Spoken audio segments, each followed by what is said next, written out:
नमस्कार दोस्तों, मैं हूं विकास दुबे और आप देख रहे हैं अपना चैनल स्टेट आर्यावर्त। स्वागत है आप सभी का अपने चैनल स्टेट आर्यावर्त पर। तो प्रिय दोस्तों, आज चरित्र कथा के इस एपिसोड में बात यूपी के fire brand CM Yogi Adityanath की। जी हाँ दोस्तों, यूपी के फायर ब्रांड सीएम योगी ने सफलतापूर्वक अपने शासनकाल के 4 साल पूरे कर लिए हैं। तो आइए जानते हैं कि कैसे शुरू हुआ एमएससी के गणित स्टूडेंट से लेकर पहले सन्यासी और फिर भारत के सबसे बड़े सूबे उत्तर प्रदेश के मुखिया बनने का उनका ये सफर। उत्तराखंड के जिले पौड़ी गढ़वाल स्थित पंचुर गांव के गढ़वाली क्षत्रिय परिवार में साल 1972 की सुबह पिता आनंद सिंह बिष्ट व मां सावित्री देवी के घर एक पुत्र का जन्म हुआ, जिसका नाम रखा गया अजय सिंह बिष्ट। अपने 7 भाई बहनों के बीच इस बालक का लालन पालन भी उसी गांव की मिट्टी में हुआ। बचपन से ही कुशाग्र बुद्धि के अजय ने स्थानीय विद्यालय से पहले मैट्रिक व फिर इंटरमीडिएट की परीक्षा उत्तीर्ण की। इसके बाद साल 1992 में गढ़वाल स्थित हेमवंती नंदन बहुगुणा कॉलेज से गणित में बीएससी की डिग्री व फिर गणित में ही परास्नातक की भी डिग्री ली। अपने शिक्षा काल के दौरान गोरखपुर में गुरु गोरखनाथ पर शोध करने वाले अजय का ध्यान वहीं पर रहने वाले उनके चाचा व गोरक्ष पीठ के महंत अवैधनाथ से मिलकर अचानक संन्यास की ओर मुड़ गया और इसके बाद उन्होंने महंत अवैधनाथ से दीक्षा लेकर नाथ संप्रदाय की संन्यास परंपरा को आगे बढ़ाते हुए वे उनके शिष्य बन गए। यहाँ पर उनके गुरु अवैधनाथ ने उनका नामकरण किया और अब यहीं से अजय सिंह बिष्ट नाम का ये युवा बन गया एक सन्यासी, जिसे गुरु द्वारा नाम दिया गया योगी आदित्यनाथ। यहाँ से शुरू हुआ योगी का देश के प्रति समर्पण। इसकी सबसे बड़ी मिसाल ये है कि अविवाहित रहने वाले योगी ने अपना पूरा जीवन देश के लिए दे दिया है। इसके बाद शुरू हुए उनके राजनीतिक सफर ने उन्हें वहां पहुंचा दिया जिसकी कल्पना कोई भी नहीं कर सकता था।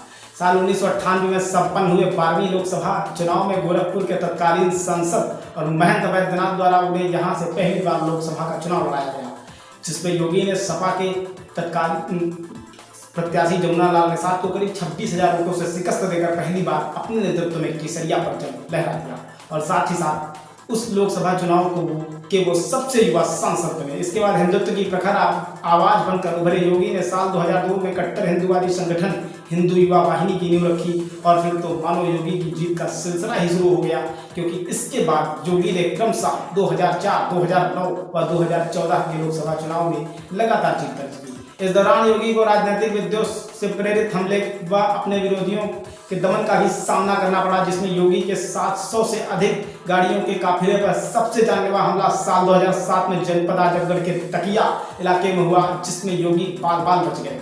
किंतु इस हमले में योगी के काफिले में मौजूद कई गाड़ियों को क्षतिग्रस्त कर दिया गया, कई साथी घायल हो गए। इसके बाद गोरखपुर में मुहर्रम के जुलूस के दौरान भी हिंसा हुई, जिसमें मारे गए एक युवक के घर जाने के दौरान योगी को गिरफ्तार कर लिया गया, जिसके विरोध में गोरखपुर में फिर बवाल हुआ और इस बार बवाल का ये आरोप लगा हिंदू युवा वाहिनी पर कि बेशक योगी को गिरफ्तार किया जाता रहा, किंतु वो यातना सहकर भी हिंदुत्व के साथ निरंतर खड़े रहे। वो लगातार अपने भाषणों में हिंदू हितों की आवाज उठाते रहे। इन सबके बाद साल 2014 में मोदी के प्रधानमंत्री बनने के बाद आए साल 2017 के विधानसभा चुनाव में योगी को बीजेपी का स्टार प्रचारक बनाया गया, जिसका असर ये रहा कि बीजेपी ने यूपी की कुल 403 विधानसभा सीटों में से अकेले 300 से अधिक सीटें जीती और उनकी इस सफलता ने उन्हें प्रधानमंत्री मोदी और बीजेपी के तत्कालीन अध्यक्ष अमित शाह की नजरों में ला दिया और अंततः तमाम उहापोहों के बीच एक सन्यासी बन गया देश की सबसे बड़ी आबादी वाले सूबे का सर्वोच्च शासक। मुख्यमंत्री बनने के बाद भी उनकी मुश्किलें कम नहीं थी, चाहे मुद्दा राम मंदिर का हो या अपराध के सफाई का।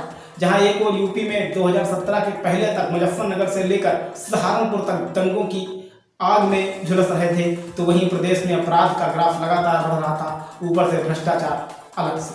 लिहाजा योगी ने सत्ता संभालते ही सबको चुता दिया। तब योगी ने कहा था कि मेहरबानी करके यूपी के सभी गुंडे माफिया अपराधी यूपी छोड़कर चले जाए, और नहीं तो जब एक्शन की गाज हम गिराएंगे तो भाग नहीं पाओगे। लेकिन तब किसी के समझ में नहीं आया, लेकिन फिर योगी ने एक एक कर सभी बदमाशों के एनकाउंटर का फरमान सुनाया, जिसका असर ये हुआ कि विगत 4 सालों में अब तक तकरीबन 5,000 से अधिक एनकाउंटर यूपी पुलिस कर चुकी है, जिसमें से सैकड़ों बदमाशों को उनकी अंतिम यात्रा पर भेजा जा चुका है। हजारों जेलों में बंद हैं। एक एक कर सभी माफियाओं की कोठियों पर योगी का बुलडोजर गरज रहा है। इनमें अतीक अहमद, मुख्तार अंसारी, विकास दुबे, बदन सिंह बिंदो जैसे बाहुबलियों के नाम भी शामिल हैं। इस तरह योगी ने अब तक करीब 11 अरब की संपत्ति को कुर्क कर सरकारी संपत्ति घोषित कर दिया है और बाकी पर कार्रवाई अभी भी जारी है। उत्तर प्रदेश के विकास पर भी योगी का खासा ध्यान है। प्रदेश में दर्जनों एम्स व हवाई अड्डों सहित नोएडा से लेकर गाजीपुर तक दुनिया का सबसे बड़ा गंगा एक्सप्रेसवे, बुंदेलखंड में डिफेंस कॉरिडोर, पूर्वांचल एक्सप्रेसवे व गोरखपुर लिंक एक्सप्रेसवे का निर्माण कार्य युद्ध स्तर पर किया जा रहा है। वह अधूरी बड़ी योजनाओं के साथ ही प्रदेश के सभी गांवों को निर्बाध रूप से बिजली दी जा रही है।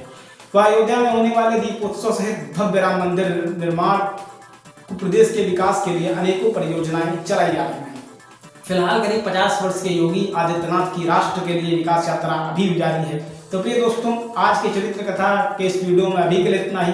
मिलते हैं फिर किसी अगले जीवन की चरित्र कथा के साथ। तब तक के लिए मुझे दीजिए इजाजत। और हाँ, अगर आपने अपना चैनल अब तक सब्सक्राइब नहीं किया है तो सब्सक्राइब कर लीजिए, वीडियोस को लाइक कीजिए, कमेंट कीजिए और शेयर भी कीजिए।